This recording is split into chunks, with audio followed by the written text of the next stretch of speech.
देश में कुछ ही दिनों बाद चुनाव है, ऐसे में होली की भी खुमारी लोगों पर सर चढ़कर बोल रही है।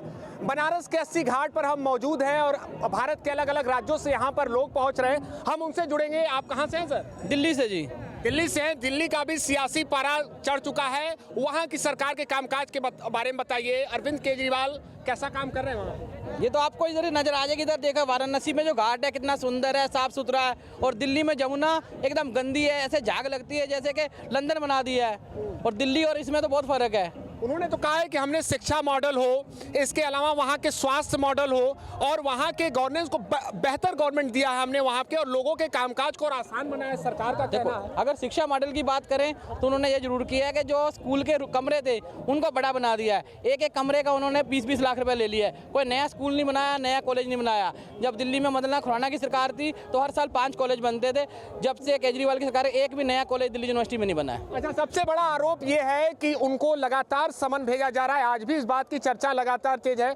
आपको क्या लगता है? उनका तो आरोप ये है कि सरकारी संस्थानों का, जांच एजेंसियों का भाजपा गलत प्रयोग कर रही है। देखो, अगर सम्मन आपको क्यों नहीं आया, हमें क्यों नहीं सम्मन भेज रहे? सिर्फ उन्हीं को सम्मन भेज रहे हैं जो कुछ ना कुछ तो, जहाँ धुआं उठता है वहाँ कुछ आग लगी तो वहीं तो धुआं उठता है। कुछ ना कुछ तो है जो उनको छुपाना चाह रहे हैं, जो नहीं पेश हो रहे हैं। शुभ क्यों नहीं? अगर वो इतने सच्चे हैं, भ्रष्टाचारी नहीं है, तो कोर्ट में पेश हो जाए। जाके कोर्ट में पेश हो जाए। मैडम, आप कहाँ से हैं? रजौरी गार्डन, दिल्ली। अच्छा, दिल्ली से आप भी हैं। वहाँ पर सरकार के कामकाज को कैसे देखती हैं? बीते 5-7 सालों में कैसा काम हुआ है वहाँ पे? आपको क्या लगता है मैम? आप वहाँ तो कोई काम नहीं हुआ। कोई काम नहीं हुआ? नहीं, ढंग का कोई भी काम नहीं हुआ। किसी की कोई पेंशन रुकी है, कोई भी नहीं लग रही। इतने 5 सालों में कोई पेंशन नहीं लगी वहाँ पर। तो उनका तो कहना है कि हमने लंदन के तर्ज पर दिल्ली को संवार दिया है। वो कहने में क्या है।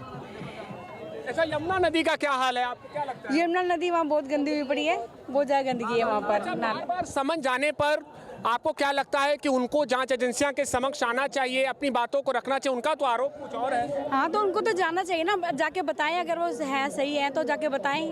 आपको लगता है कि जांच एजेंसियों का आज के समय में दुरुपयोग हो रहा है? उनका तो आरोप है। आप क्या कहेंगे सर? नहीं सर, ऐसा नहीं है। मैं दिल्ली से हूँ मैं भी। और आप जाके देखिए गलियों के ऊपर कितना सीवर बैग मार रहे हैं वहाँ पे दिल्ली में। मतलब कि जहाँ पे बिल्कुल साफ सफाई हो जानी चाहिए, क्लीन होना चाहिए हर समय, जो पहले क्लीन था वो चीज़ भी नहीं है। पानी पीने वाला ऐसा बुरा हाल हो रखा है कि आप एक बार को पियोगे तो कहोगे यार ये क्या पी लिया मैंने। मतलब स्मेल इतनी है पानी के अंदर, पूछो मत। मतलब जो उसने वादे किए कुछ भी नहीं पूरा हुआ। तो दिल्ली के सभी सीटों पर, लोकसभा सीटों पर क्या होने वाला है? क्या लगता है इस बार फिर से क्लीन स्वीप करेगी भाजपा या जा रही है आम आदमी पार्टी के खाते में? सर बीजेपी के पास आएगी इस बार। बीजेपी के। आपको क्या लगता है? बीजेपी। वहाँ पर इस बार लोकसभा चुनाव में क्या होने वाला है? एक बार फिर से क्लीन स्वीप या क्लीन स्वीप जी, सातों की सातों सीटें बीजेपी के पास जाएंगे। सातों सीट बीजेपी के और पास। बनारस को कैसे देख रहे हैं? क्या साफ सफाई? तो बहुत सुंदर है, बहुत ही। पिछली बार आए थे तब उतना नहीं था, आज से 15-16 साल पहले। अब आए तो आज लग रहा है कि ये तो हम कहीं गोवा पहुंच गए हैं, ऐसे घाट बना दिए हैं। गोवा की तर्ज पर घाट हो गया जी, गोवा के समुद्र की तरह घाट बना दिए हैं। यानी कि बनारस आकर आपको आनंद आया? जी, बहुत आनंद। यहाँ पर भी तो साफ सफाई को लेकर सवाल उठाए जाते हैं। कुछ दिन पहले ही अखिलेश यादव ने कहा कि नहीं, यहाँ पर गंदगी अभी गंगा नदी में। अभी आके देखे कौन सी गंदगी, अभी आके देख लें। बहुत प्रत्यक्ष को प्रमाण किया। प्रत्यक्ष को प्रमाण किया जी। यानी बदल गया बनारस। इससे पहले आए थे? जी, पहले आए थे, 15 साल पहले आए थे। कैसा था 15 साल पहले? कैसा था बनारस? ऐसे ही गंद पड़ा रहता था, प्लास्टिक की थैलियाँ, बोतलें ऐसी गिरी रहती थी। पर अब तो आज मैं देख रहा हूँ, पहली बार आज सुबह आया हूँ बड़े 15 साल बाद, तो अभी साफ सफाई है पूरी। चलिए, कुछ और लोग जुड़े, हम उनसे बात करेंगे। आप कहाँ से हैं? भाई साहब, हर हर महादेव। मैं यहीं अपने बनारस शहर से ही हूँ।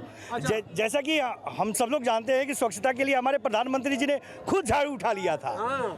तो जब अपने देश के प्रधानमंत्री साहब ने झाड़ू उठा लिया तो हम सब जनता किस लायक है? हम सब बनारसवासी, हम सब पूर्वांचल, हम सब भारतवासी का ये कर्तव्य बनता है कि अपने सारे घाटों को, अपने रहने वाले जगहों को, रोड, रास्ते, स्कूल, कॉलेज, सबकी सफाई करते हैं। सबकी सफाई करें। इसी 80 घाट से प्रधानमंत्री मोदी ने स्वच्छता का संदेश दिया था, लेकिन सवाल तो उठ गया है कि बनारस को कीचड़ वाला क्योटो बना दिया है, सुधार नहीं पाए प्रधानमंत्री। भाई साहब, अगर ये इससे हम राजनीति को लेकर के देखें तो सब लोग एक दूसरे का वो आलोचना करते रहते हैं। रही बात ये कि हमारे जो बनारस शहर है इसमें गंदगी है, कोई आ करके देख ले। प्रत्यक्षम किम प्रमाणम।